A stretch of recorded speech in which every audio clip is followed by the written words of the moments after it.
Todos los presentes por quedarse a esta última mesa. Yo en particular celebro enormemente la temática, me parece no solamente apropiada, sino indispensable, porque en ella está como fondo uno de los componentes más importantes del quehacer policial, que es la profesionalización. Y profesionalización policial a la luz de dos realidades que estamos viviendo en México hoy en día. Por un lado, el fracaso de la estrategia de seguridad, evidenciado en prácticamente todos los indicadores, objetivos y subjetivos: percepción, victimización, violación de derechos humanos, incidencia delictiva, confianza en las instituciones. Y por otro lado, como se ha venido platicando a lo largo del día, en una creciente tendencia a la militarización de la seguridad pública. Esta tendencia, que además encuentra argumentos para su sostén, como que las autoridades civiles, los funcionarios civiles, los policías preventivos están rebasados en sus capacidades. Y después de tantos años, pareciera entonces que cuando uno habla de profesionalización, que el entendimiento en torno a la profesionalización y las políticas públicas que surgen de ese entendimiento se siguen agotando solamente en más policías, mejor equipamiento, más sueldos y particularmente en mayor capacitación. Y esto en lo particular me parece sumamente complicado y difícil por una razón en particular, principalmente porque centra la atención en el desempeño individual, es decir, en los agentes, distrayendo la atención de lo verdaderamente importante, que es la institución, es decir, la responsabilidad institucional. Hay evidentemente hoy en día un déficit de modelos, de políticas institucionales en todo el sentido de la palabra, es decir, que vayan más allá de acciones momentáneas, esporádicas, aisladas o parciales, que permitan reentender o replantear la función policial y a partir de eso generar una profesionalización. Es entonces en este contexto, ¿no?, que se lleva a cabo esta mesa, cuya temática es la de hablar, dialogar en torno al modelo de políticas policiales basadas en evidencia, como un método que permita la toma de decisiones para entender qué sí funciona en la policía o en el trabajo policial y con ello generar nuevos mecanismos que coadyuven a la profesionalización. En esta mesa, a diferencia de algunas anteriores, nos acompañan operadores de la seguridad pública y también un académico, lo cual nos va a permitir tener pues una charla mucho más interesante y sobre todo entender cuáles son las complicaciones en la operacionalización de modelos como del cual vamos a hablar el día de hoy. Nos acompaña pues Gustavo Robles Peiro, que es doctor en Ciencias Políticas por la Universidad de Stanford y es investigador en el Centro de Desarrollo de la Democracia por esa casa de estudios. Gracias, Gustavo, por acompañarnos. Luis Esteban Islas Basilio, maestro en Inteligencia Militar por la Secretaría de la Defensa Nacional y titular de la Unidad de Planeación Prospectiva y Seguridad Privada de la Oficina del Comisionado Nacional de Seguridad. Bienvenido, Luis Esteban. Antonio Ruperto Gasca Pérez, inspector jefe del área de inteligencia de la Secretaría de Seguridad Pública de Nuevo León, y José Gil García, quien cuenta con estudios de maestría en Ciencias Penales por el INACIPE y se desempeña como jefe del Estado Mayor de la Policía de la Ciudad de México. Bienvenidos los cuatro panelistas. Interesante además que esté academia, pero como decía, desde el ámbito federal, y después que podamos conocer cómo se han aterrizado las experiencias a nivel local. Como saben, la primera intervención es de hasta 10 minutos y después pasaremos a una segunda y tercera ronda donde incluiremos preguntas del moderador, pero también de toda la audiencia. Yo les pido por favor que nos las hagan llegar a través de tarjetas y personas que nos están echando la mano aquí. Y bueno, le pediría a Luis Esteban que tome la palabra y que nos empiece por platicar un poco qué es esto del modelo de policía basado en evidencia, en qué consiste, cuáles son las expectativas y los alcances. Sí, Alejandro, muy buenas tardes, muchas gracias por la invitación. Querido Ernesto, agradecemos mucho la posibilidad de estar aquí, de poder compartir con ustedes este espacio de reflexión y de debate en torno a la seguridad pública. A todos los panelistas, muchas gracias también por haberla aceptado. Traigo una presentación por ahí, no sé si pudieran ponerla. Entiendo que tengo en esta primera presentación 10 minutos, alrededor de 10 minutos. Este tema, que no es nuevo en la administración pública, sí en el entorno de seguridad pública, que tiene que ver con la aplicación de modelos de evaluación estratégica, de evaluación de impacto, de planeación estratégica, palabras muy comunes en otras áreas de la administración pública. En el campo de la seguridad pública empiezan a ser destacadas en nuestro país y en general en el mundo. Tiene alrededor de una década que el concepto de modelo de políticas policiales basadas en evidencia ha venido desarrollándose en el mundo, en la academia y en la operación policial. Por eso la combinación de esta mesa resulta muy relevante, porque tenemos un académico de una universidad de mucho prestigio que ha venido trabajando estos temas y tenemos a 3 operadores de la seguridad pública que tienen, digamos, expertise en diferentes ambientes o diferentes proyectos piloto que tienen que ver con la política policial basada en evidencia. Y no es otra cosa que medir, que entender, que prospectar, que analizar, que hacer minería de datos y de tener evidencia robusta para la toma de decisiones en materia de seguridad. ¿Podemos pasar a la primera, por favor? Me voy a parar porque creo que va a ser medio complejo entender, ver aquí.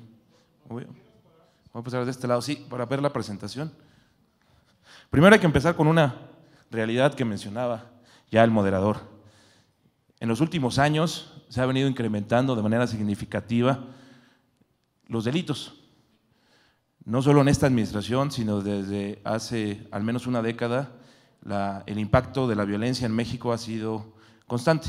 Tuvimos ahí una época de 4 años en la que hubo una disminución y los últimos años hemos tenido nuevamente un incremento. Como autoridad, hay que decirlo muy claro, es algo que estamos estudiando, es un fenómeno que debemos de entender mejor, pero es una realidad lo que está sucediendo. También hay otra realidad, los cuerpos de seguridad pública no han incrementado su estado de fuerza en los 3 órdenes de gobierno. Y estamos, como todos saben, en un proceso constante de consolidación de las instituciones de seguridad a los 3 órdenes de gobierno. ¿La que sigue?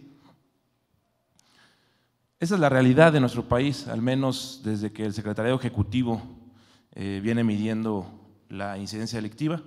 Como les mencionaba, a partir de 2008 tuvimos un ascenso destacado de la violencia, después vino un decremento de aproximadamente 4 años y otra vez estamos en un incremento de los principales delitos. Lo que decía algún académico destacado del tema era que justamente es importante entender lo que sucede aquí, lo que sucede en estas subidas estrepitosas, en la bajada y qué estamos haciendo como autoridad, qué estamos haciendo también como sociedad para entender de mejor manera el fenómeno delictivo como un sujeto de estudio. El proceso de institucionalización de la seguridad pública ha venido cambiando a través del tiempo. Y parte de este cambio y de la respuesta institucional, de la respuesta que el Estado está dando, tiene que ver con la consolidación de sus instituciones en los 3 órdenes de gobierno. ¿Qué es, pues, esto de política policial basada en evidencia? No es otro más que un ciclo, no es otra cosa más que un ciclo común de cualquier escuela de política pública. Analizar, pensar, entender los datos, implementar una estrategia, una ruta crítica para entender cierto fenómeno, evaluar el impacto y después rectificar o mejorarlo. Eso es básicamente el resumen de esta política pública, política policial basada en evidencia. Y les insisto, en otras áreas del conocimiento de la administración pública, como el desarrollo social, como la economía, como el combate a la pobreza, es algo muy común. Sin embargo, en el tema de seguridad pública, no solo en nuestro país, acabamos de pasar gente de la Comisión Nacional y gente de diferentes autoridades civiles, un seminario de jefes de policía en Filadelfia, de hecho vengo llegando de ahí, y justamente la discusión sobre cómo evaluar mejor las políticas de seguridad fue uno de los temas más relevantes. Tenemos que evaluar mejor, tenemos que tener mejor información, la información tiene que ser más transparente, no solo para la autoridad, sino para la sociedad civil, para la academia, para poder determinar si vamos bien, nos regresamos, o si podemos rectificar en el camino. Creo que esa es, digamos, la vocación de la política policial basada en evidencia, la toma de decisiones con datos precisos, con datos claros y accesibles a todos. Les quiero platicar un poco lo que hemos venido haciendo en la unidad de planeación. La unidad de planeación, prospectiva y seguridad privada tiene 5 grandes áreas. Una de ellas es la Dirección General de Análisis, que el director general es el ingeniero Néstor Guerrero, que se encuentra ahí. En esa dirección general nos dimos a la tarea durante los 3 años que hemos estado ahí de crear un equipo con técnicas muy competentes, entrenados con las mejores universidades como Stanford, como Yale, como el CIDE, como el ITAM, para entender de mejor manera el fenómeno delictivo. Y empezamos a hacer documentación de diferentes sucesos que habíamos nosotros implementado. Aquí está un primer ejemplo en 2014 de aquellos operativos en los que participó la Policía Federal. Y la pregunta fue, a ver, hubo 4 operativos en 2014, ¿funcionaron o no funcionaron? ¿Y cuál va a ser la determinación de que sí fue un éxito el operativo o no fue un éxito el operativo? Es un ejercicio constante de evaluación que estamos haciendo. El primer resultado contundente tiene que ver con Tierra Caliente y con la delimitación de la violencia en esa entidad, en ese territorio. En Tierra Caliente fue muy exitoso el operativo. Y este es el tipo de cosas que tenemos que empezar a analizar. Hace algunos años, 8 o 9 años, la academia empezó una discusión sobre si era relevante, si había un impacto sobre la violencia cuando tú abatías o capturabas a un líder de una organización criminal. Y evidentemente se llegaron a conclusiones, cuando abates, cuando capturas a un líder de una organización criminal, pues evidentemente hay un impacto sobre la violencia y sobre el territorio en el que se está teniendo intervención. Pero, ¿qué es útil para la autoridad? Porque esa conclusión parecía meternos en un falso debate y decir, mejor no abatas, mejor no captures, porque se está incrementando la violencia. La conclusión más obvia, y un poco torpe, de manera personal lo pienso, es que si tú capturabas a un capo del crimen organizado, pues se incrementaba la violencia y entonces la conclusión era no captures, no combatas al crimen organizado. Ese es un falso debate para la autoridad. La autoridad tiene la obligación constitucional y legítima del uso de la fuerza para llevar a cabo las acciones que lleva en protección de los ciudadanos. Es un falso debate. Entonces lo que me dijeron mis jefes en aquel momento es, a mí no me digas que si capturo a alguien va a aumentar la violencia, porque eso ya lo sé, porque operativamente lo conozco, porque lo veo en la calle. Dime cómo puedo contener esa violencia. Dime a qué objetivo estratégico determinado tengo que ir para contener esa violencia. Y dime si esa violencia a lo largo del tiempo, en los meses subsecuentes, disminuye o aumenta. Entonces yo te pondré a decir si he sido exitoso o no. Y eso es un poco el trabajo que hemos venido haciendo en la unidad, en esta dirección general. Entrenamos a la gente, la capacitamos en los mejores lugares, los convencimos de que el tema de seguridad es un tema relevante, porque evidentemente ustedes sabrán, este tipo de perfiles pues tienen cabida en otros campos y áreas del conocimiento, ¿no? Ha sido complejo todo el trayecto, pero creo que hemos tenido buenos resultados. El Banco Interamericano de Desarrollo, aquí hay otro ejercicio que estamos haciendo, que tiene que ver en colaboración con la Universidad de Stanford, de hecho, que tiene que ver con determinar el grado de violencia que se genera de acuerdo a la jerarquía del crimen organizado y de los cárteles. Este es otro muy buen ejemplo de lo que venimos haciendo. Modelos de predicción de violencia. ¿Cómo se va a comportar la violencia en ciertos territorios? ¿Qué es lo que podemos esperar en localidades como Guerrero, como Tamaulipas, como Michoacán, a nivel municipal, a nivel estatal y a nivel federal? ¿Cómo podemos adelantarnos? Cuando estuve tomando mi posgrado en Inglaterra, una de mis tesis de mi maestría tenía que ver con que la violencia era predictible, con que la violencia tenía un cierto rango o patrón racional de comportamiento y que la violencia al final del día, política o ocasionada por el crimen organizado, tiene una lógica. Si somos capaces de determinar con cierto éxito, con mucho éxito, cómo se comportan los mercados financieros, por ejemplo, con instrumentos de econometría sofisticados, ¿por qué no seríamos capaces de determinar con cierta información sofisticada cómo se puede prevenir un delito? ¿O qué esperar de ciertos delitos o del comportamiento de ciertos delitos en ciertas áreas territoriales? Esa es un poco la lógica detrás de esto. Y eso tiene que ver con la política policial basada en evidencia. Datos duros, sofisticados, modelos econométricos bien ponderados para determinar dónde actuar, dónde la autoridad puede ir. Este es otro ejemplo de Acapulco. Determinamos no solo las zonas más relevantes para actuar, que al final del día resultó un éxito esto para la Gendarmería, sino determinamos cuáles eran aquellas variables sociales, económicas, cuáles eran los establecimientos que estaban cercanos a los delitos que se estaban cometiendo, dónde estaban los patrullajes de la autoridad y cómo podíamos ser más eficientes. Si nosotros desde las áreas estratégicas podemos nutrir a las áreas operativas con este tipo de información a nivel colonia, a nivel calle y con un horario específico, me parece que podemos tener mucho mayor éxito en las operaciones que llevamos a cabo. Sigue siendo el ejemplo de la costera, y ustedes pueden ver del lado superior derecho cómo tenemos determinados ciertos delitos por horas y localizados a nivel calle o colonia. Este es un gran avance que ha habido en la Comisión Nacional de Seguridad, particularmente en la unidad de planeación y también en la unidad de información a través de Plataforma México. Plataforma México se ha convertido ahora en un instrumento de inteligencia más sofisticado. No solo tenemos una tecnología de punta para tener la mayor cantidad de datos ahí o de bases de datos, sino que hemos venido trabajando con esas bases de datos para pulirlas, haciendo minería y tratando de tener mayor información para la toma de decisiones.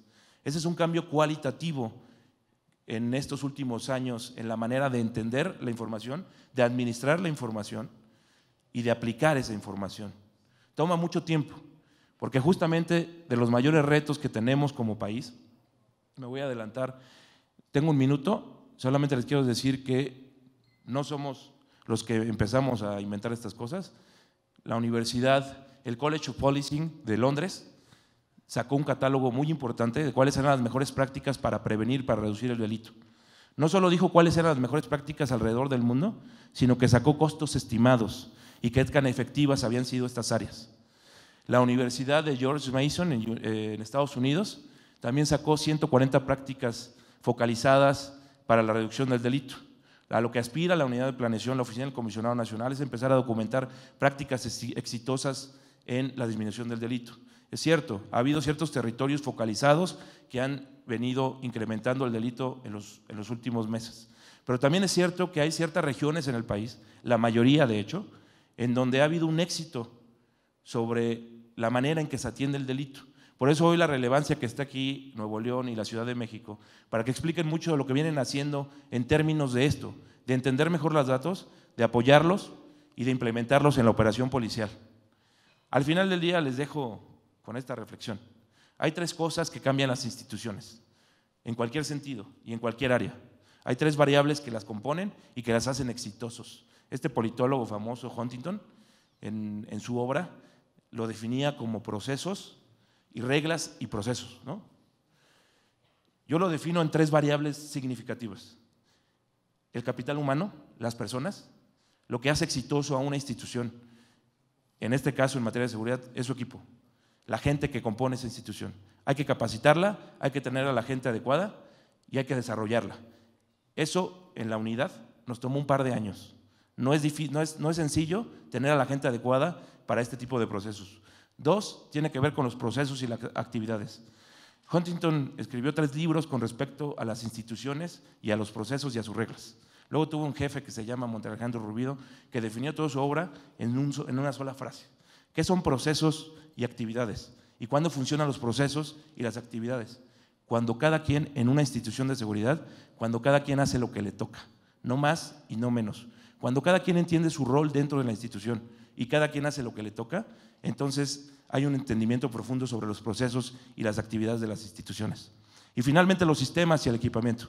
Tenemos a las personas saben qué hacer, necesitamos equiparlas, necesitamos darles sistemas y necesitamos darles las herramientas adecuadas.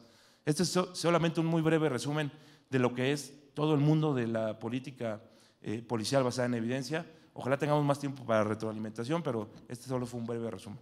Es cuanto. Muchas gracias, moderador. Muchas gracias, Luis Esteban, sumamente interesante. Gustavo, me gustaría que tú tuvieras la siguiente intervención. Yo acabo de escuchar en palabras de Luis Esteban que se refería a términos como planeación estratégica, gestión, evaluación, transparencia, análisis de riesgo, minería de datos, que son conceptos y términos que uno raramente escucha en instituciones policiales, pues, ¿no? en mandos policiales, y que más bien son referidos a instituciones académicas o casas de estudios que ayudan o que coadyuvan a generar mecanismos. Me gustaría que nos platicaras, pues, cómo desde el ámbito académico se puede participar, en cuál de estas 3 áreas que también comentaba Luis Esteban, capital humano, procesos de actividades o tecnología de información, es donde instituciones fuera de la institución policial pueden apoyar a la implementación de un modelo como este. Gracias. Bueno, buenas noches y primero que nada muchas gracias por la invitación a Luis Esteban y a Alejandro. Yo vengo en representación de un equipo de investigadores de la Universidad de Stanford, liderados por la profesora Beatriz Magaloni. Yo acabé mi doctorado este año y somos un equipo de mexicanos haciendo investigación sobre crimen y seguridad, y estamos también trabajando con varias policías, incluyendo el gobierno federal y también la policía de Brasil. Si tienen mi presentación por ahí, voy a ser muy breve porque refleja muchas de las preguntas que me acabas de hacer. Perfecto. Bueno, les quiero yo comentar sobre el caso brasileño y cómo fue nuestra colaboración con ellos. Y el propósito de mi ponencia es explicar cómo las policías locales se pueden beneficiar de cuerpos técnicos y de cuerpos académicos y de expertos en el análisis e implementación de este modelo de políticas policiales basadas en evidencia. El problema de Brasil es que, bueno, tal vez no lo sepan, pero Brasil es uno de los países más violentos del mundo. Tan solo en 2007 la policía abatió a 1000 personas, básicamente en las favelas, básicamente hombres negros y pobres. Solamente en 2007 en el estado de Río de Janeiro. Esta cifra es idéntica a la que se reportó en todo Estados Unidos para el mismo año. El número de homicidios en Brasil promedia los 60.000 homicidios. Esto es igual al número de muertos por ejecuciones de rivalidad delincuencial durante todo el periodo de Calderón, para que se den una idea. También se estima que Brasil, por cada 7 homicidios, hay un abatimiento de la policía tirando contra la población por resistencia al arresto, que así lo llaman. Durante la época de mayor guerra contra el crimen organizado, este radio era 1 de cada 4. Es decir, por cada 5 muertes en favelas, una era causada por la policía y era llamada auto de resistencia. Bueno, ¿cómo pasó esto? Brasil ha estado cambiando de políticas de mano dura y de contención de violencia a políticas más preventivas y de proximidad. El legado de la policía brasileña empieza desde la creación de BOPE, que es un cuerpo de operación especializada, altamente entrenado en técnicas militares, altamente selectivo, y además la implementación de un bono de bravura. Es decir, se recompensaba a los policías por abatir o por capturar criminales. La herencia de este legado pues, son estas altas tasas de abatimientos cometidos por la policía o autos de resistencia. A partir de esto, la policía cambia de estrategia en 2008 y empieza el modelo de policía de proximidad. Para 2015 había un total de 38 unidades pacificadoras en más de 100 favelas.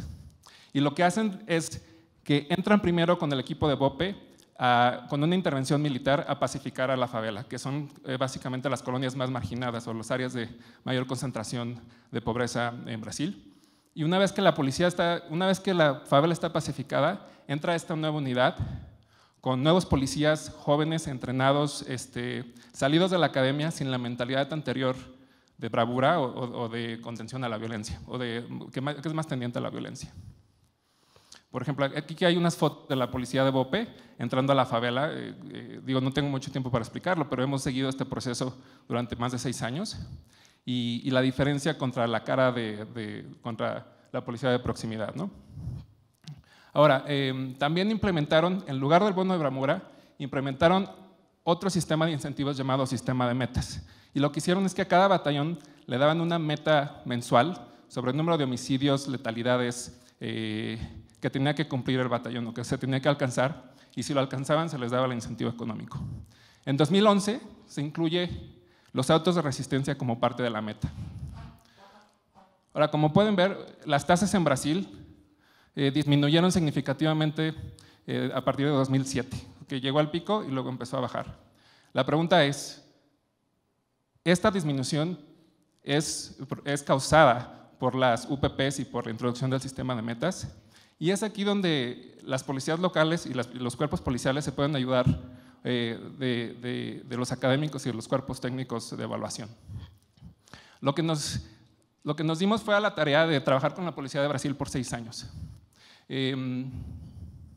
Hemos hecho varios proyectos, pero cuando llegamos nos dimos cuenta que la policía de Brasil cuenta con los registros de todas las ocurrencias de crimen que ocurren en el estado y los registros de todos los eventos de uso de munición que ocurren a nivel individual por hora y por día.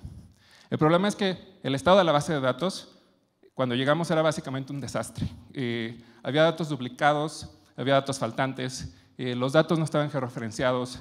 Entonces, a pesar de que se contaba con una cantidad enorme de datos, era poco analizable, era difícil de manejar esa información para poder dar conclusiones sobre si las políticas que estaban implementando eran efectivas. Entonces, lo que hicimos fue darnos a la tarea de, uno, georreferenciar todos los eventos de homicidios y de actos de resistencia en el Estado, que fueron más de 22,000 direcciones, para producir mapas que van de forma agregada a forma individual. Y estos mapas nos ayudaron a analizar qué pasaba dentro de las favelas y afuera de las favelas. Y también esta nueva forma de analizar los datos nos permitía analizar si el crimen se expandía desde dentro de las favelas hacia otras áreas. Entonces, aunado a los esfuerzos que está haciendo el área de Luis Esteban, esta sistematización de datos permite un análisis mucho más sofisticado del impacto de las intervenciones policiales. Como resultado, observamos que los autos de resistencia después de la introducción del UPP disminuyen drásticamente, pero no los homicidios. Es decir, esta reducción de homicidios está dada por otros factores, no está dada por la UPP. La otra tarea que nos dimos fue sistematizar todos los eventos de uso de munición de la policía, que también es una base de 67,000 eventos que tiene muchas observaciones duplicadas, muchas observaciones sin información. ¿Y cuál era el problema de esto? Que muchos de los policías, había usos alternativos de munición básicamente, se perdían las balas.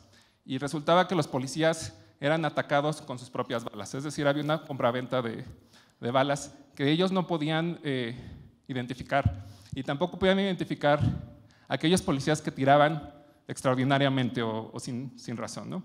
Y nos dimos a la tarea de codificar el uso de munición, y otra vez les ayudamos y encontramos que el sistema de metas eventualmente ayudó a la reducción del uso de fuerza, pero solo fue hasta que se incluyó los autos de resistencia como parte de las metas, cuando se les empezó a beneficiar económicamente a los policías por cometer menos autos. Actualmente estamos trabajando con ellos en crear unos scorecards individuales sobre uso de fuerza por policía.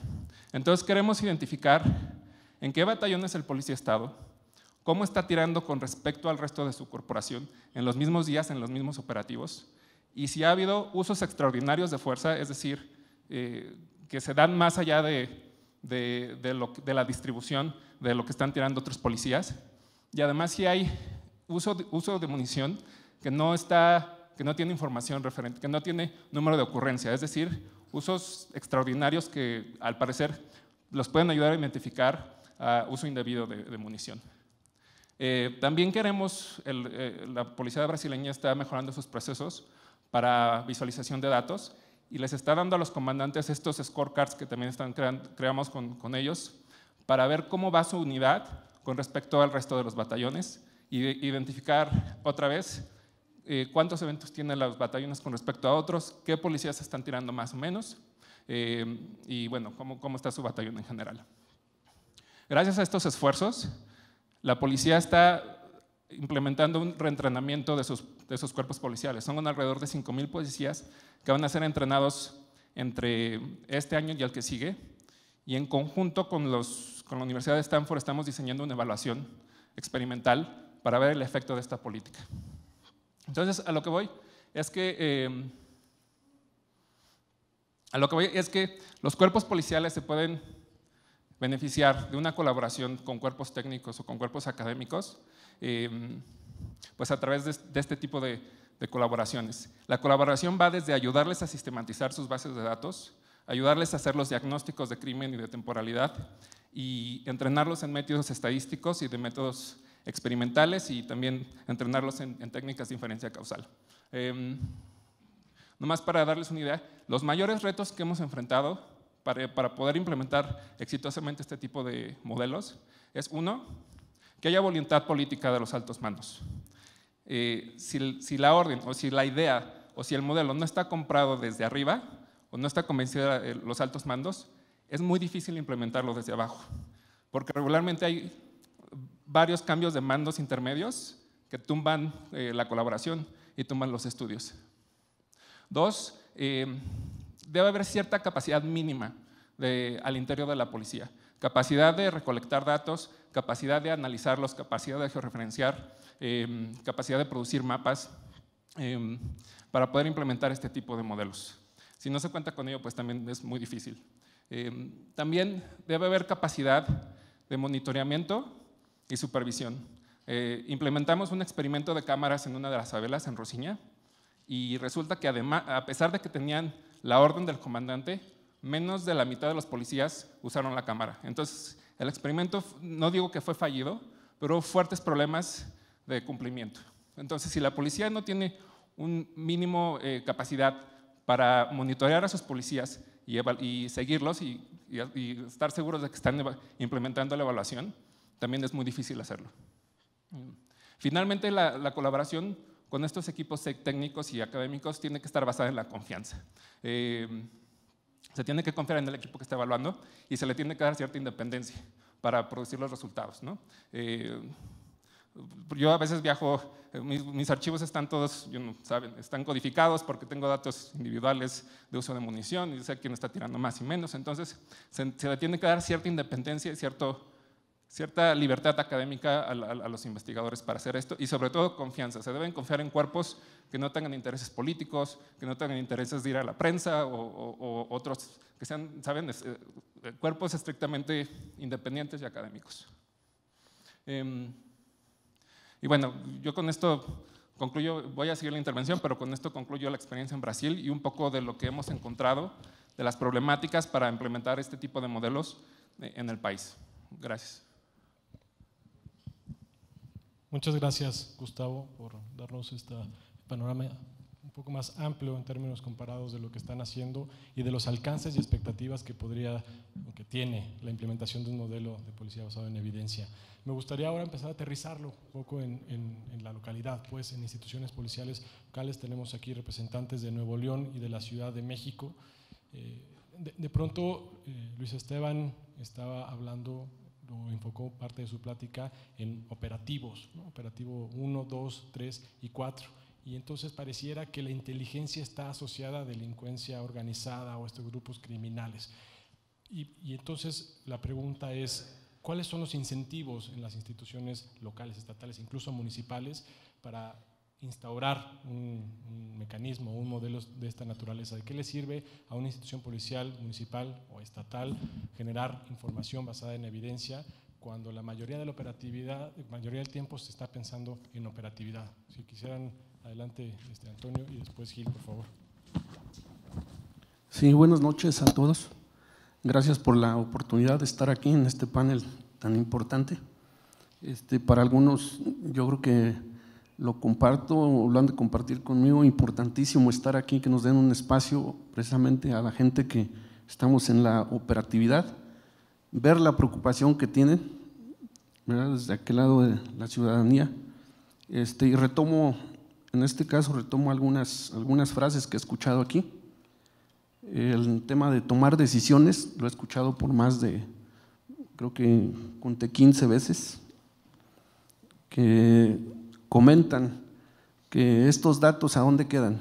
Si llegan a los tomadores de decisiones realmente, o a dónde se van quedando, si se diluyen, si suben a la gente que toma decisiones. Y precisamente aquí mis compañeros acaban de mencionarlo también.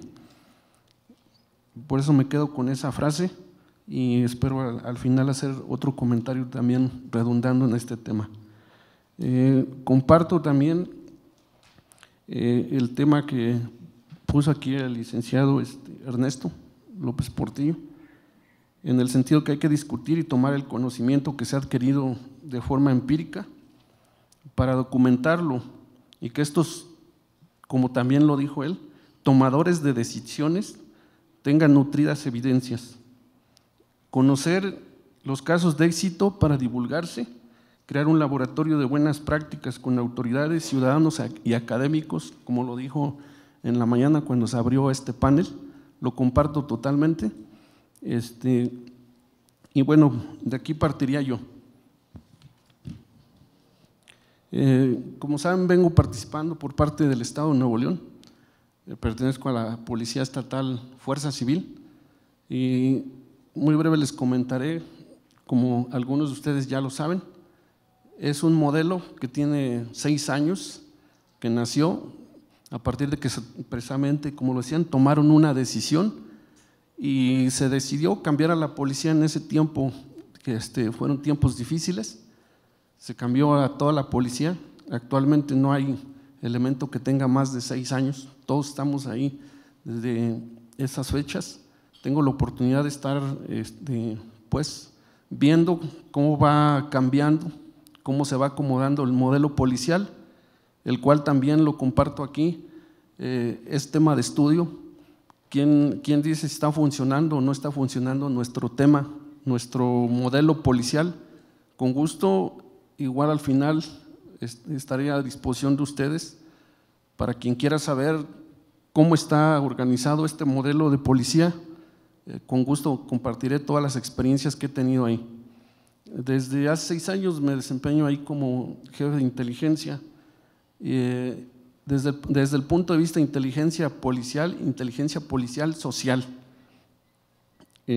Comparto que estamos organizados como un sistema parecido al que tiene el Ejército, así es como nació nuestra policía. Tiene 5 áreas que son las que integran un Estado Mayor, y una de estas áreas que se creó se dedica a hacer la vinculación ciudadana, la cual me toca en este caso encabezarla y repito, para realizar la inteligencia social. Después de estar trabajando 4 años en campo, ya hemos estado haciendo bastante trabajo, como lo comentaban al inicio, bastante trabajo empírico, que para nosotros en un momento dado también fue necesario acercarnos a academias, en este caso la Universidad Autónoma de Nuevo León, el TEC de Monterrey, que son instituciones que nos están apoyando bastante. Tenemos un camino ya, yo digo que sólido en este tema de las intervenciones policiales, a donde se integran las asociaciones civiles y, como lo repito, las instituciones académicas.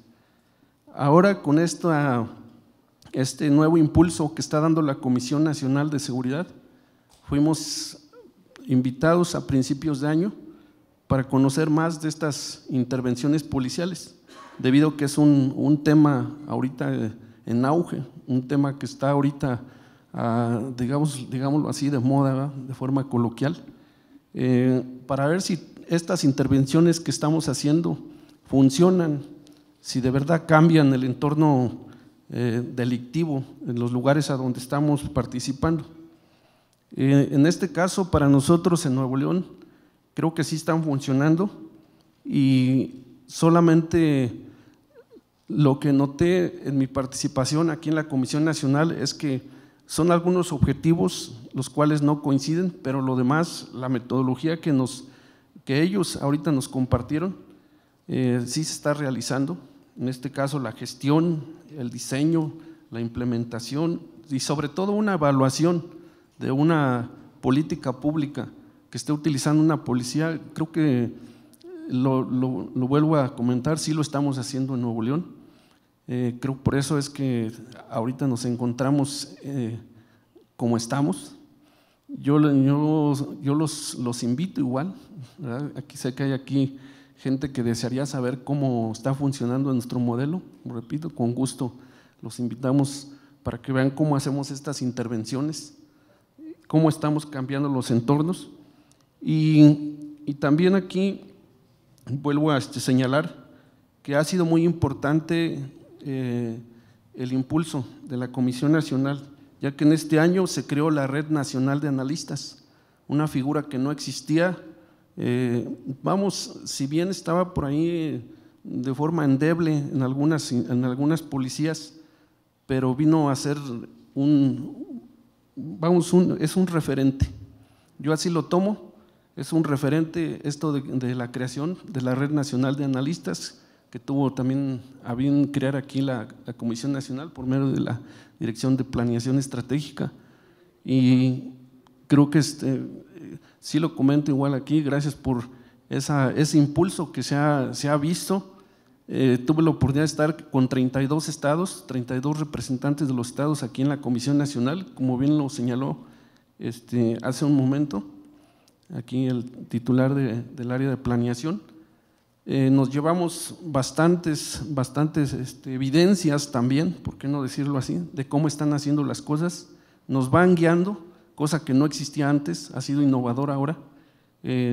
También, y decirlo así, ellos también acaban de crear un concurso nacional de intervenciones policiales, que también vamos creando ahí cierto revuelo ahí en las policías, porque todos de verdad que está muy potenciado, ¿no? También todos están muy contentos con este tipo de concursos que no se veía antes.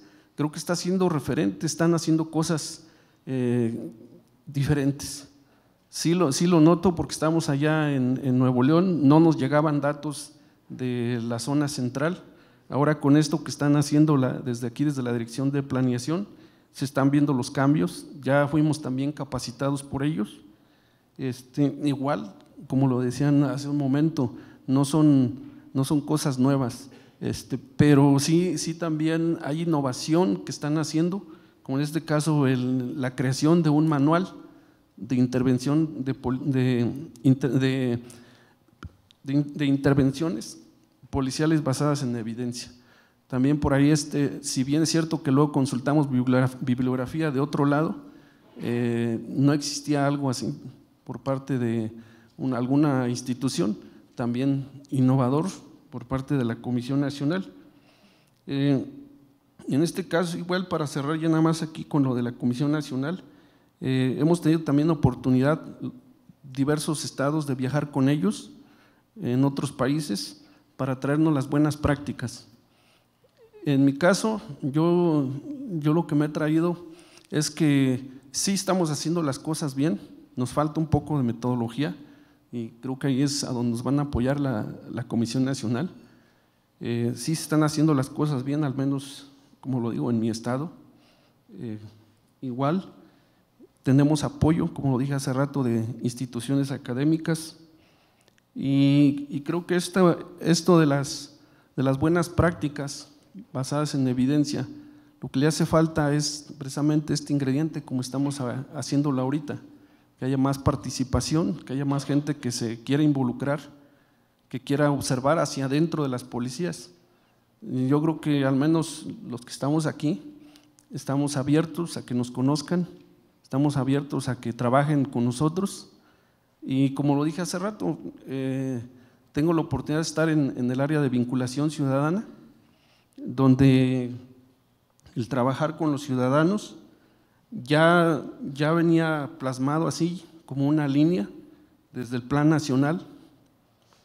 Nuestro propio plan estatal lo ratifica como un tema específico ahí, de trabajar de la mano del ciudadano y también igualmente al interior nuestro plan sectorial también así lo dice.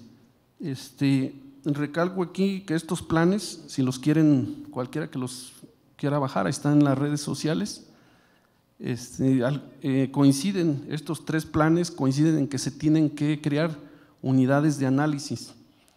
Si nos ponemos a observarlos con detenimiento, ahí hay un impulso que ya viene desde las directivas nacionales. En este caso, para nosotros, nuestro plan sectorial, que nos los está revisando el Consejo Nuevo León, ellos también hicieron hincapié en que se deben de cumplir todos esos objetivos.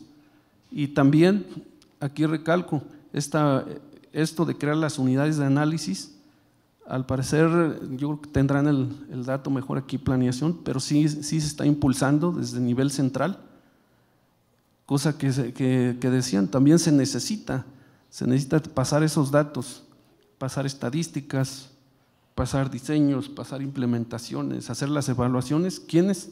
Pues esas unidades de análisis.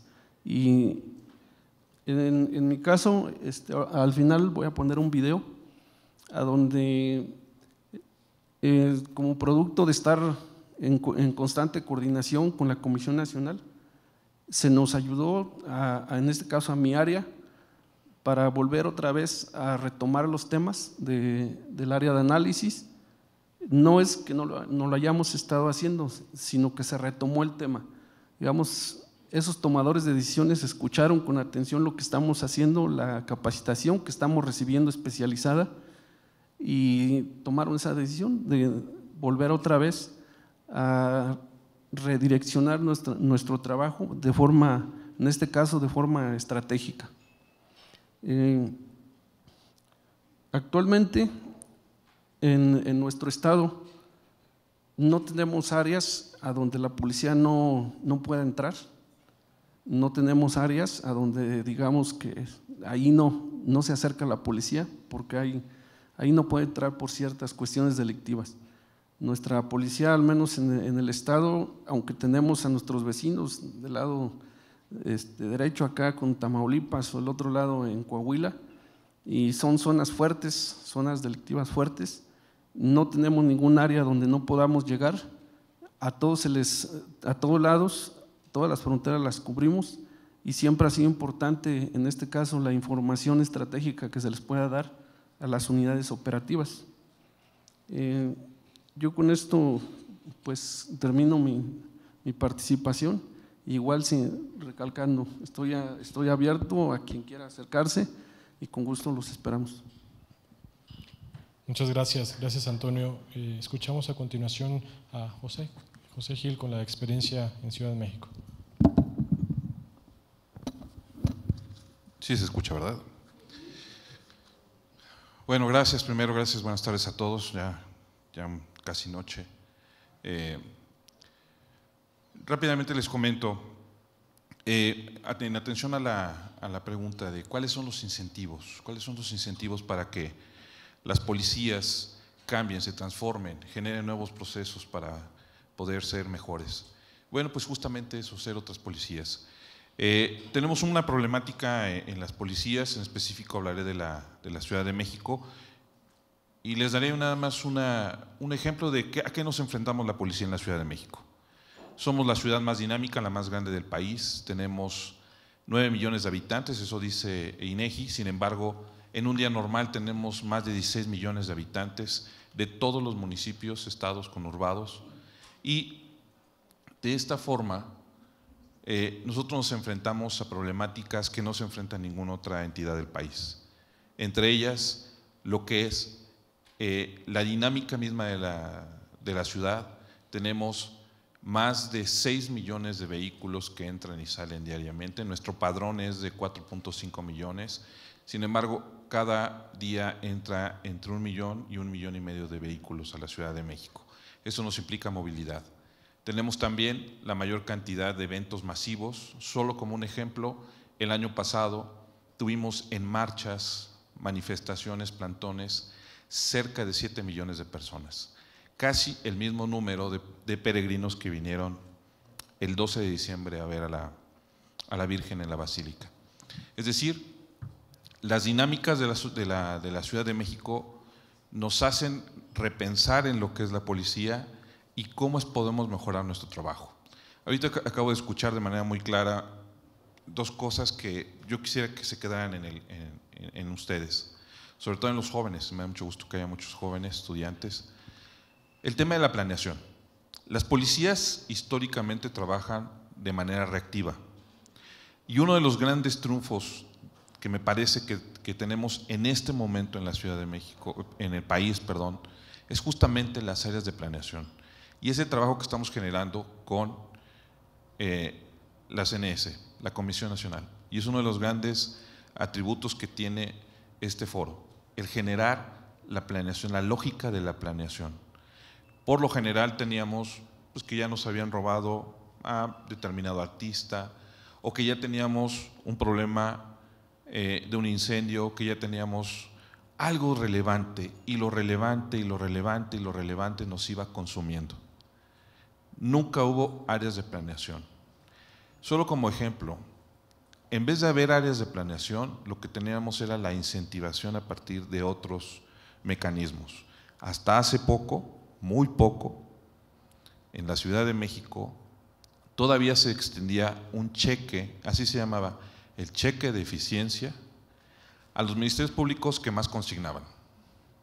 Es decir, nuestra eficiencia también iba de la mano, y hablo, también se premiaba a los policías para ver qué policía era el que hacía más puestas a disposición. Es decir, así medíamos nuestra eficiencia y además la premiábamos. Es decir, había un incentivo económico para hacer eso. Bueno, a partir de esta lógica de romper paradigmas, estamos creando en la Ciudad de México estaciones de policía. Hay un estudio muy interesante de la doctora Magaloni, de la hermana, no quien, Ana Laura, que refiere que las instituciones de policía, de procuración de justicia, tienen una dinámica distinta a cualquier otra. Y tiene mucha razón. Aquí nosotros trabajamos de manera cotidiana con algo muy sensible que es la ciudadanía. Y la forma en la que nosotros estamos buscando cambiar esto es justamente también transformar a la policía. La policía de la Ciudad de México es la más grande de este país, la más grande de América Latina y probablemente de América. ¿A qué me refiero? Somos más de 89,000 elementos. Cuando tienen una estructura tan grande, por supuesto que genera también grandes inercias. Cambiar esa estructura, transformar eso, es un reto.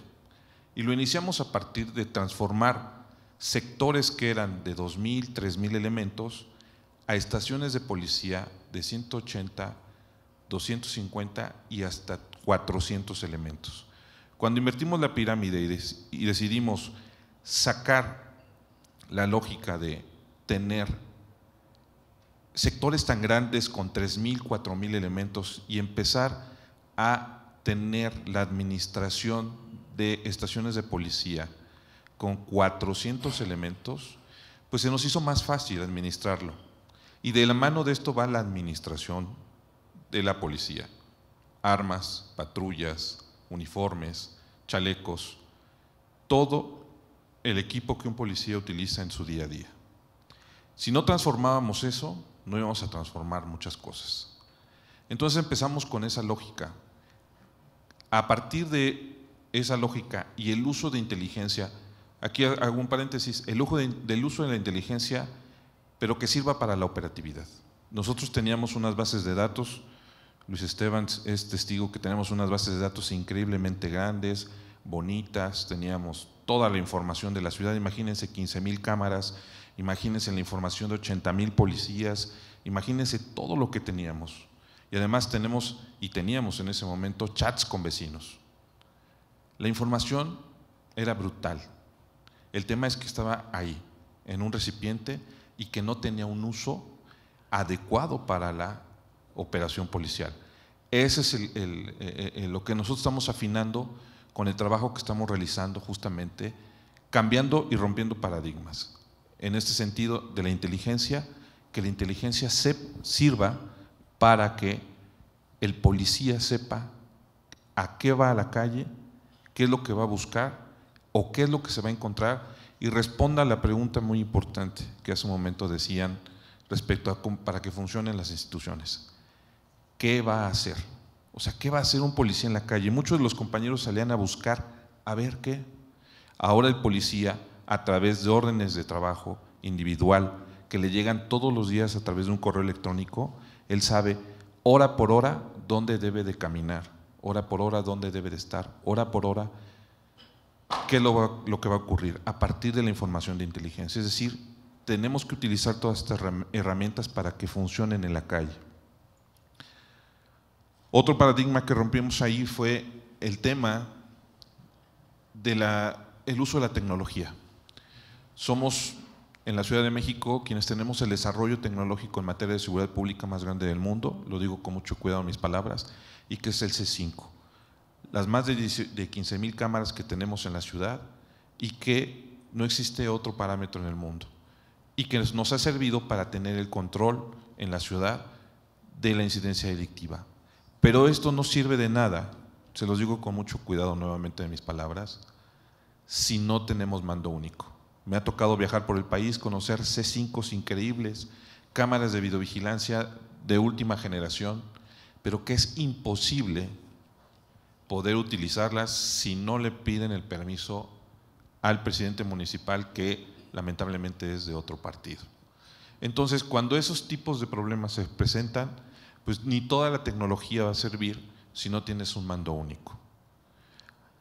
Esta lógica es la que estamos utilizando para poder generar nuevos parámetros de operación policial, órdenes de operación policial distintas a las que generábamos, y también nosotros aprendimos que si no vamos de la mano con instituciones académicas y si no vamos de la mano de la sociedad civil, vamos a seguir repitiendo nuestros errores. Y si seguimos violando derechos humanos, y si seguimos violando la ley, y si seguimos violando o seguimos con problemas de corrupción, es porque no hemos trabajado del lado de las instituciones académicas y de la sociedad. Por eso es que hoy tenemos abiertas a estas instituciones, a la academia, nuestras bases de datos, nuestras formas de operación, y eso ha sido para nosotros un imán de las instituciones. Hoy podemos decir con mucho grado que estamos trabajando con Stanford, con Yale, con instituciones de la sociedad civil de muy alto nivel y sobre todo que tienen muchos años trabajando en ese tema. Me parece que lo más importante fue romper los paradigmas, generar una lógica de planeación y sobre todo, ¿qué estábamos buscando? Y en ese que estábamos buscando creamos también un grupo muy importante también esto, de que todo lo que íbamos a aplicar debe llevar un equipo de implementación. La implementación debe de ser revisada, documentada. Donde nos equivocamos nos regresamos. Si no, en la policía, con tantos, digamos, atavismos, no podemos avanzar. Tenemos que hacer una implementación que esté vigilada todos los días, e ir aprendiendo e ir retrocediendo a donde estábamos fallando. No sé si todavía tengo tiempo. Un minutito nada. Bueno, entonces nada más agregaría el tema de…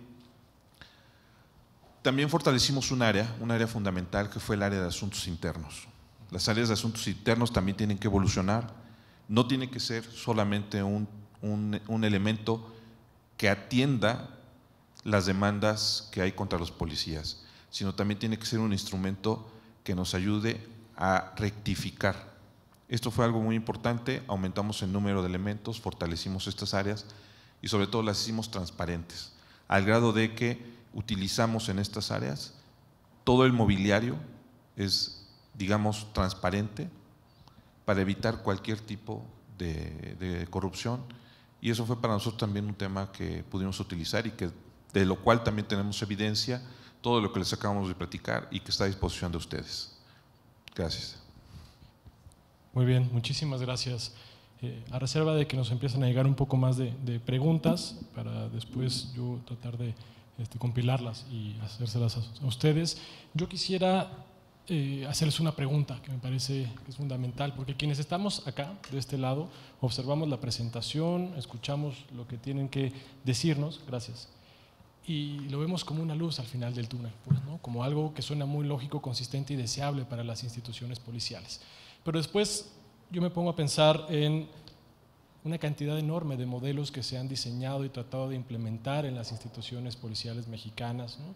El modelo policial de proximidad, modelo orientado a problemas, el acreditable, ahora el óptimo, ¿no? Y digo, pues por ideas no paramos, ¿no? Por modelos no paramos, pero sí hay quizá una serie de resistencias y de obstáculos que han hecho difícil la implementación sostenible, la operatividad y consolidación, pero sobre todo la apropiación institucional de los modelos.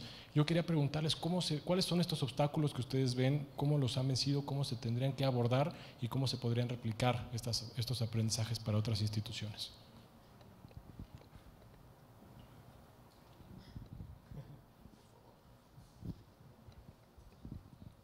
Sí, bueno, es una pregunta complejísima porque yo empezaría diciendo que en materia de seguridad no hay recetas mágicas.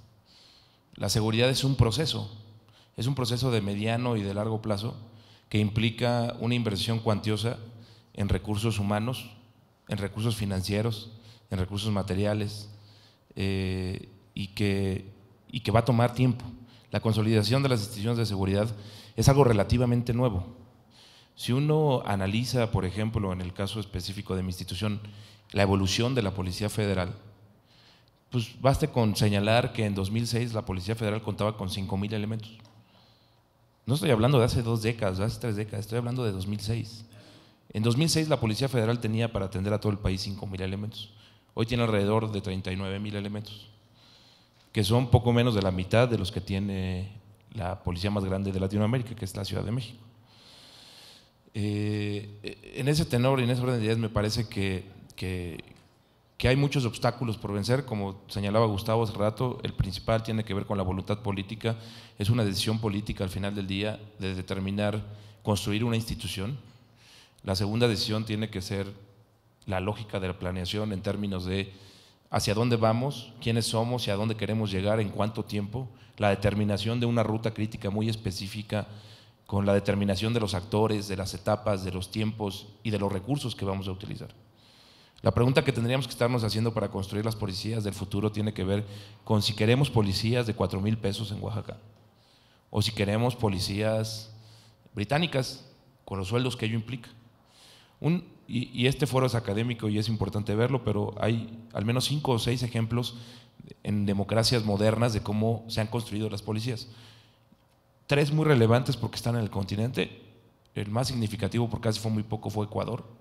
La reforma policial en Ecuador. En 2008 Ecuador tenía una tasa de homicidios por cada 100,000 habitantes mayor que la nuestra. En 2006 a 2008, 2009, esa vertiente de la tasa de homicidios cambió. Nosotros incrementamos nuestra tasa de homicidios en la misma proporción que Ecuador fue disminuyendo en el mismo periodo de tiempo. ¿Qué hizo Ecuador? Tuvimos la posibilidad de estar allá hace algunos años y le preguntamos de manera muy puntual al ministro del Interior cuál era la clave del éxito de haber construido una policía tan exitosa en poco tiempo. Y dijo, pues hicimos algo muy simple, le invertimos a los policías. Los policías son los elementos más exigidos y con mayores responsabilidades en nuestro país. Y el comisionado Renato Sales habla mucho del tema de la dignificación policial. A mí me parece que todas estas herramientas de planeación abonan, todos estos instrumentos metodológicos van cambiándole la idea y la cara de lo que es la administración de la seguridad pública, que ya no es lo mismo administrar una policía hace 20 años que administrarla ahora.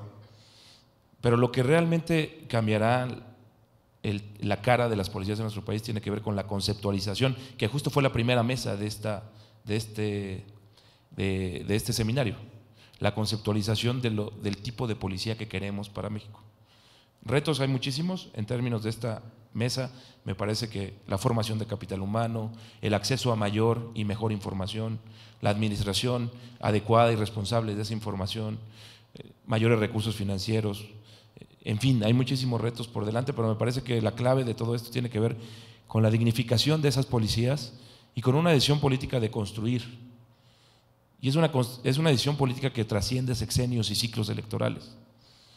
Quien desee construir la policía de este país tiene que tener muy en cuenta que va a tomar varias décadas y que probablemente el esfuerzo que se siembre hoy se verá en los siguientes 10, 12, 18 años. Por ahí creo que pasa un poco el asunto. Solamente una aportación. En el caso de Fuerza Civil, un modelo terciario, un modelo que también ha sido muy cuestionado, si funciona o no funciona. Creo que algo que nos ha ayudado es la participación de un consejo ciudadano que constantemente se reúne con los mandos, desde la gente que se encuentra en Secretaría de Gobierno, el secretario ejecutivo, el propio secretario de Seguridad Pública y mandos operativos, para llevar a cabo evaluaciones y ver si está funcionando el modelo que se está implementando. Creo que para nosotros este consejo ha sido relevante en el caso también para la capacitación, ya que igual nuestro estado ya está al 100% implementado el nuevo sistema penal acusatorio. Nuestros policías también están al 100% capacitados en el tema del primer respondiente. pero bajo esa lupa del Consejo Ciudadano, creo que es como está funcionando en mi caso.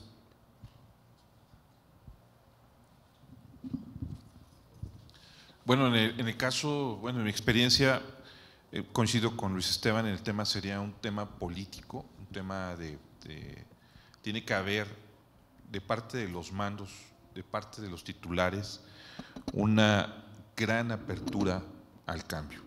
Las policías, por su propia inercia, tienen muchos atavismos, tienen muchas lógicas que son muy difíciles de romper y que trabajan así por muchos años, porque hoy tenemos muchos policías que sin ningún pudor nos dicen, bueno, es que a mí me enseñaron a hacerlo así. ¿Quién te enseñó? Pues el que le enseñó. Y así nos fuimos por generaciones. Y yo tenía un profesor en la maestría que decía, era como tratar de ponernos los zapatos cuando teníamos 9 años. No, pues no nos quedan. Y los pantalones, lo mismo, no nos quedan. Cuando tratamos de cambiar las cosas. Y este tipo de instituciones como la policía son muy difíciles de transformar porque hay una resistencia increíble. Cada paso que damos tenemos que retroceder 5, pero esto ocurría porque no había planeación. Me parece que el tema es, tenemos que romper con ese miedo a cambiar, tenemos que romper paradigmas, tenemos que demostrar que podemos hacerlo y tenemos que cambiar, invertir esa lógica de que la policía tiene que ser una policía armada hasta los dientes. Hablábamos ahorita, platicaban del tema de Brasil.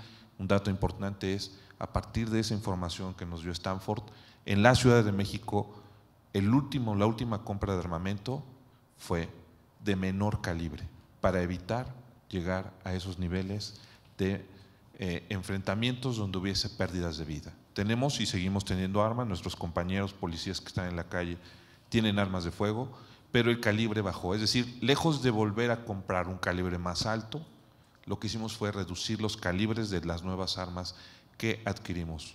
Eso es un cambio que estamos generando a partir de la lógica de trabajar con la sociedad civil y con las instituciones académicas. Y otro tema fue también muy importante, la creación del protocolo para la atención de eventos masivos, que igual se construyó en mesas de trabajo con instituciones, con la academia, con la sociedad civil, y hoy tenemos un protocolo que ha sido aprobado por todos y que el gran reto es ahora la implementación. Y como ejemplo, ya no tenemos en la Ciudad de México un cuerpo que se llame de granaderos, es decir, ya no hay granaderos, bajo una lógica también desde ahí, desde sacar del léxico la palabra granadero. Yo como veo el modelo de policiamiento basado en evidencia, más que un modelo policial, yo lo veo como un paradigma, como una herramienta. Es esta filosofía de tomar decisiones basadas en evidencias. Si voy a implementar políticas más represivas o de puntos calientes o de mayor patrullamiento, hacer una fuerte inversión en tus unidades de evaluación, en tus unidades de análisis, en cómo vas a monitorear tus resultados, cuál va a ser el objetivo de la intervención, si vas a hacer una política más preventiva, de proximidad, de contacto con la comunidad, también cómo vas a seguir estos indicadores, cómo vas a medir si tu política está funcionando.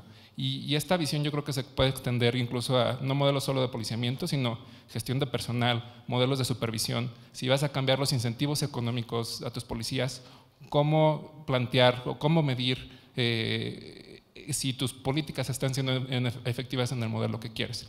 Entonces, en este sentido, yo creo que más que un modelo es una visión sobre cómo se pueden tomar las decisiones al interior de la policía. Bueno, empezaron a llegar en cascada todas las preguntas.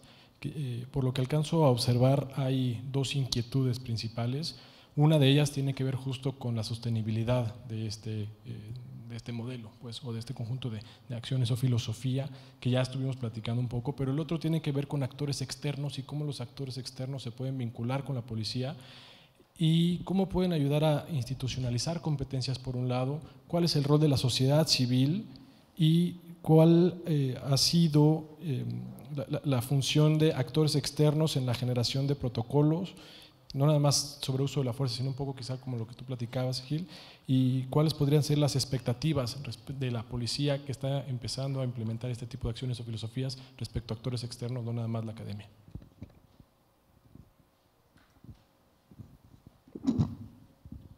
Bueno, en el tema de la participación de terceros, la participación de la sociedad, me parece que coincido, tiene que haber una visión desde el más alto nivel de poder trabajar de esta forma. Me parece que ese ha sido el gran problema que tenemos en las policías, el habernos cerrado por mucho tiempo, no compartir información, creer que éramos los únicos que teníamos la verdad absoluta y lamentablemente los hechos hicieron que cambiáramos. En la Ciudad de México tenemos ya esta apertura que inclusive yo he propuesto, a lo mejor no es el momento, pero mi propuesta está, y la he puesto ahí, es generar de manera pública la información de la incidencia delictiva. Yo no le vería ningún problema en tener a la sociedad informada de esto. Sin embargo, es un tema que tenemos que todavía platicar, pero me parece que hay ejercicios, lo hemos visto en otros países donde esto se está dando, y tenemos que llegar hasta allá. O sea, tenemos que permitir que los actores intervengan con nosotros. Lo decía hace un momento, es el único, me parece, el único camino que tenemos para poder romper esas inercias que hay en la policía. En nuestro caso ha sido un efecto que nos ha dado muchos beneficios, nos ha permitido mejorar en muchos aspectos, no solo con la creación de protocolos, sino también en la modificación de la lógica del policía como tal en el día a día. Un ejemplo que les doy, Yale nos acaba de generar una serie de pláticas, entrevistas y también una serie de ejercicios simulados de acciones en la calle que a nosotros nos retroalimentaron con una visión del policía que, créanme, no teníamos clara. Es decir, una posición del policía valorándose a sí mismo y que no teníamos, y que entiendo que pronto lo vamos a hacer público. Es de verdad increíble lo que Yale encontró, y que eso es un parámetro que nos va a servir a nosotros para poder ir modificando poco a poco lo que estamos haciendo desde el curso de inducción, desde el curso que tenemos para que un policía pueda egresar como cadete. Bueno, un cadete puede egresar como tal, y generar nuevas formas de trabajo,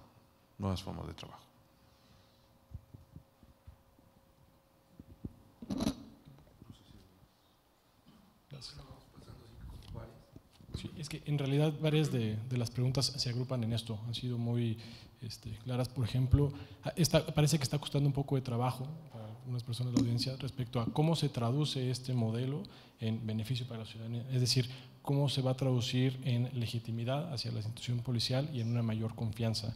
Pareciera de pronto que este modelo, esta filosofía puede estar como más hacia el interior, y lo que están diciendo es que lo que se requiere es un acercamiento a la sociedad. ¿Cómo este modelo, esta filosofía puede ayudar a la vinculación hacia y con la sociedad? Sin duda, el modelo es un modelo de gestión interna y es un mecanismo, digamos, de supervisión, de monitoreo y de evaluación interna para las policías y para las instituciones de seguridad. En la medida en que este modelo se institucionalice dentro de la valga la redundancia, del cuerpo de seguridad, podrá tener un mayor impacto hacia afuera. Yo creo que la tendencia de todas las democracias en el mundo es mayor apertura y mayor transparencia. Nosotros tuvimos una pausa larga de varias décadas en materia de seguridad. ¿Por qué? Porque la lógica era distinta, porque la lógica era controlar calles y que no hubiera problemas. A los gobernantes no les interesaba cómo se hiciera la salchicha en tanto estuviera ahí, ¿no? Lo que importaba era mantener el control territorial. Cuando ese control territorial que tomó se fue descomponiendo y un desequilibrio, en ese equilibrio muy frágil de la violencia, la seguridad empezó a tener otro rumbo, ¿no? Y un poco para entenderlo, hay que entenderlo como procesos de consolidación de la propia democracia mexicana. En ese proceso de consolidación de la democracia también está inserto el tema de seguridad. Y a mí me parece que así como sucedió en otras áreas, en el desarrollo social, en la economía, en donde la supervisión de la sociedad civil organizada, de los think tanks, de organismos especializados en el estudio, fue tomando mucha fuerza, me parece que lo mismo, es el mismo proceso que estamos viviendo en materia de seguridad. Hoy que haya un equipo sofisticado de mexicanos estudiando seguridad en una de las universidades más prestigiosas de este país, habla mucho de dónde está el proceso.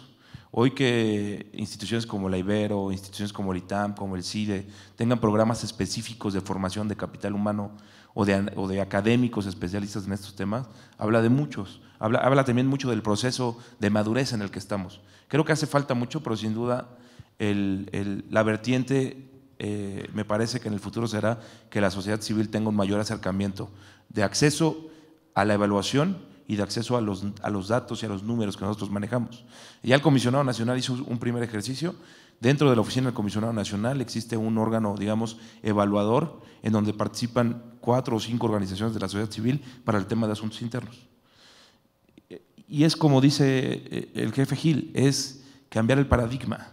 ¿Qué pasa cuando la policía le dices, oye, no solo hay una unidad de asuntos internos que te va a evaluar, hay la sociedad interesada en ver cómo está haciendo tu trabajo? Encuentras resistencias muy grandes.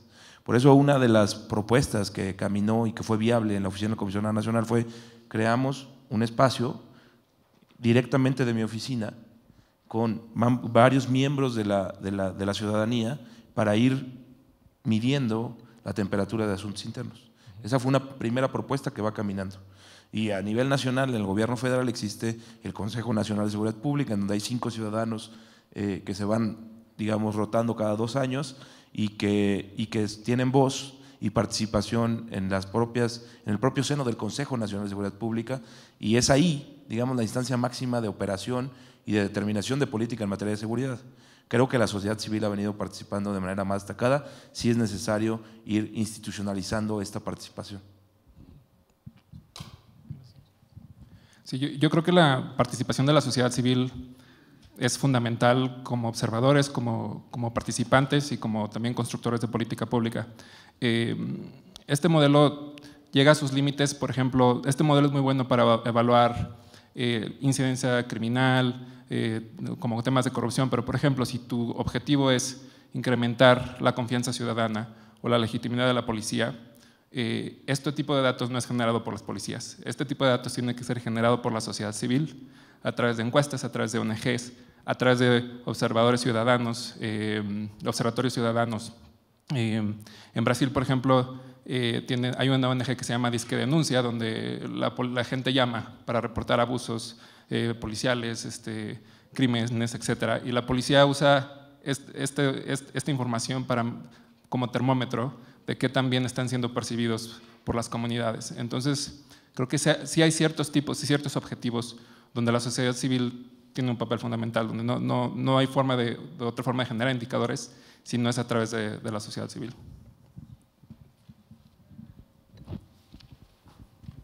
Muy bien.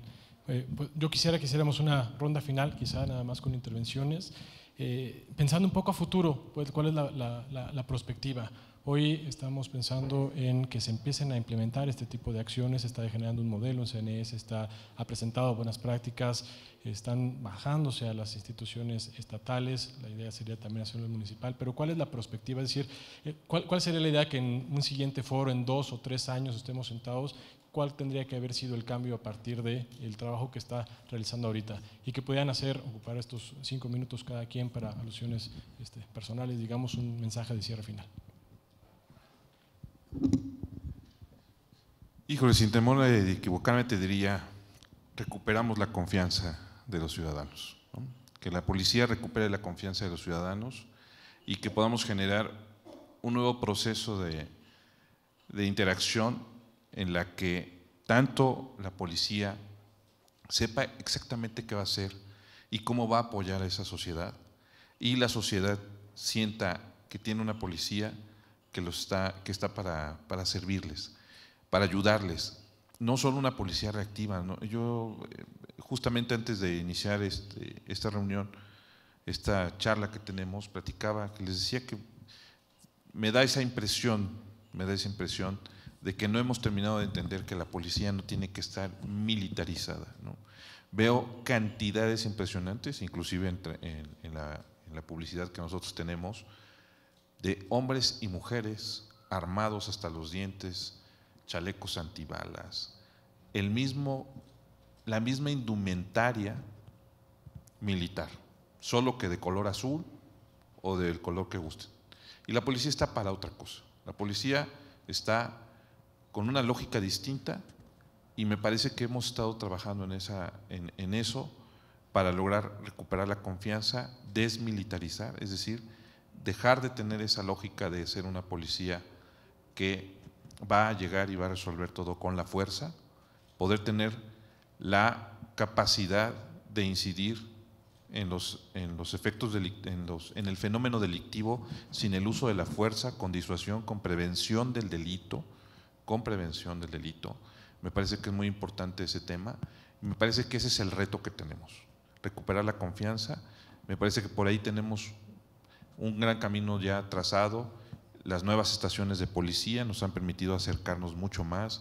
Un ejemplo fue el lamentable evento que tuvimos hace un mes, donde en la Ciudad de México, después del terremoto, tuvimos edificios colapsados. Bueno, les quiero decir que prácticamente en donde había un edificio colapsado teníamos a 2, 3 calles una estación de policía. Con una lógica de acercarnos a la ciudadanía, pusimos una estación de policía en los bajopuentes. Esas estaciones de policía, esos elementos fueron los primeros en llegar a prácticamente todos los lugares donde hubo un edificio colapsado. Eso es lo que queremos, estar más cercanos, y esa es la meta, recuperar la confianza de la ciudadanía y interactuar con ellos y generar las condiciones adecuadas para la convivencia en la Ciudad de México. Sí, coincido en este punto de que las instituciones van a recuperar más confianza, pero también como perspectiva, creo que a manera de que más se evalúen a las instituciones y ellas mismas conozcan estos resultados de estos equipos que se lleguen a formar de ciudadanos y de propios funcionarios, creo que vamos a conocer realmente cómo están funcionando, y sobre todo que sabemos hay resistencia a veces de las instituciones, y no se diga individual, a ser evaluados. Creo que a largo plazo, conforme más sigan realizando las evaluaciones, vamos a conocer cómo estamos, y creo que eso nos va a permitir mejorar en todos los sentidos. Entonces sí es importante el punto de vista de la ciudadanía, que se involucren más y conozcan más a las instituciones, cómo están siendo evaluadas.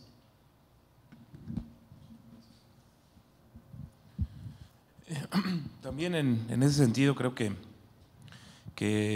quisiera cerrar un poco optimista y un poco dejar en el panel, en el público, esta noción estructuralista de la seguridad y de procesos históricos que vive nuestro país en términos de su consolidación como democracia.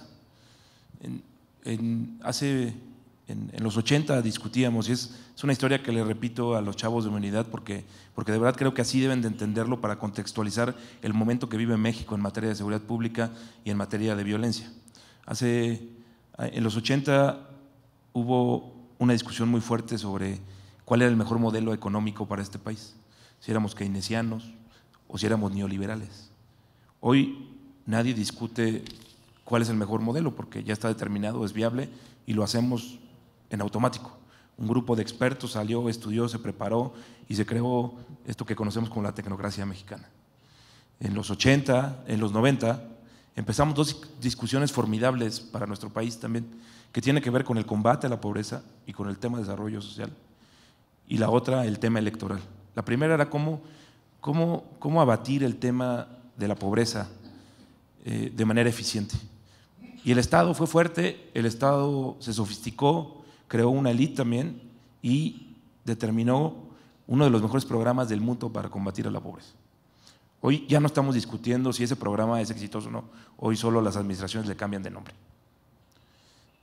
Al mismo tiempo, al final de los 90, empezamos a discutir los centros académicos, la sociedad civil, cuál era el mejor modelo para transitar a la democracia.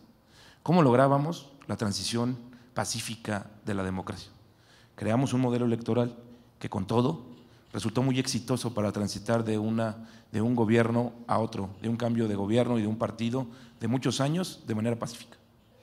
Hoy tampoco estamos discutiendo de manera compleja si cambiamos ese modelo. Me parece que ese modelo tiene que ver con una determinación que ahí está. En el tema de seguridad sucede algo parecido, pero es mucho más grave, porque en el tema de seguridad la gente muere, hay violencia y la presión de la opinión pública es muy grande. Y se han tomado determinaciones de momentos específicos, no necesariamente los más adecuados. Y hay mucha presión de la opinión pública por la naturaleza de la violencia que vive este país. Y hoy estamos discutiendo cuál es el mejor modelo policial, si somos mando único, si somos mando coordinado, si hay un mando metropolitano. Desde hace al menos 3 años hay una propuesta por parte del Gobierno de la República, pero hubo una propuesta antes también por otra administración. Yo creo que lo que sigue es determinar ese modelo, pero como decía Gustavo, más allá de cuál es la determinación de ese modelo, creo que lo que sigue es consolidar al interior de los cuerpos policiales, entender las estructuras de los cuerpos policiales, meterles inversión en capital, en recursos, y consolidar las policías que necesita este país, más allá de la amenaza que hoy vive este país, que está relacionada al crimen organizado. Me parece que tenemos que repensar conceptualmente cuál es el tipo de policías que queremos y cuál es el tipo de policías que necesitamos, con diferencia de lo que está sucediendo hoy con el crimen organizado. Me parece que esa es una reflexión más estructuralista de lo que ha venido siendo la discusión de un mejor país en los últimos años. Bueno, yo soy un ferviente creyente del acceso a la información, y en la academia te enseñan que uno no tiene la verdad absoluta, que siempre es necesario escuchar las opiniones de los demás. La academia tendrá los métodos estadísticos y algunos conocimientos técnicos, pero no sabe las presiones que se enfrentan diario a diario las policías, o los retos o los dilemas que se enfrentan, y al mismo tiempo las policías no saben cómo se vive en el día a día en las calles, que sí lo sabe la sociedad civil. Además, como comenta Luis, la seguridad yo creo que es un tema cambiante. Los retos y dilemas que enfrentábamos en el 2000 eran diferentes a los de 2007, eran diferentes a los de 2015. El advenimiento de las redes sociales y del acceso a la información y de la apertura de datos también ha cambiado la forma en cómo se da la conversación. Entonces yo quiero felicitar también a las policías por también dar acceso a sus datos, no solo a los académicos, sino a la población, y también a la CNS por invertir tan fuerte en crear capital humano. Yo creo que solo juntos y solo con esta preparación se va a poder tener un debate mucho más rico y que dé mejor información para la toma de decisiones sobre qué modelo queremos de policías. Muchas gracias. Pues muchas gracias a nuestros 4 panelistas. Yo me quedo justamente con esta reflexión final que tiene que ver con cómo movemos la discusión que se había estado llevando en este país respecto al desempeño individual y la responsabilidad que tienen las personas a través de control de confianza, y una serie de dinámicas que habían quitado el énfasis sobre lo realmente importante que es el desempeño o la responsabilidad institucional, es decir, cuáles son los vacíos que están generando el desempeño individual de esta manera, cuáles son las prácticas que no se están formalizando, y me parece que iniciativas como esta ayudan justamente a instalar capacidades del ámbito institucional para que después puedan ser aterrizadas en el desempeño individual y haya una reflexión respecto al modelo, como lo decía Luis Esteban. Muchas gracias por acompañarnos, por presentar sus ponencias, pues sus experiencias, y muy agradecidos. Gracias a ustedes.